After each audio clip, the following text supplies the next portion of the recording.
வைக்கப்பட்டுள்ளன. அமெரிக்காவின் டெக்சாஸ் மாகாணத்தில் வாழும் இந்திய மக்கள் தமிழர்கள் கலாச்சார பாரம்பரியத்துடன் தீபாவளி பண்டிகையை கொண்டாடி மகிழ்ந்தனர். ஹூஸ்டன் நகரில் உள்ள மீனாட்சியம்மன் கோயிலில் கடந்த ஒரு வாரமாகவே தீபாவளியையொட்டி கலை நிகழ்ச்சிகள், பூஜைகள் மற்றும் சிறப்பு நிகழ்ச்சிகள் களை கட்டின. நிறைவாக தீபாவளியை பாரம்பரிய முறைப்படி உற்சாகமாக கொண்டாடினர். தாரை, தப்பட்டை, செண்டை மேளங்கள் முழங்க அம்மன் ஊர்வலமும் நடைபெற்றது.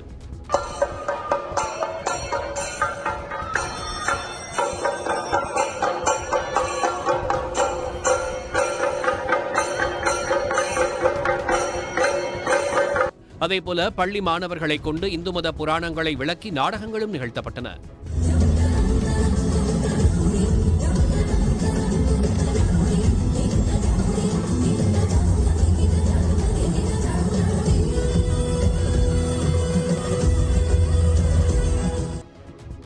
வங்கதேசத்தை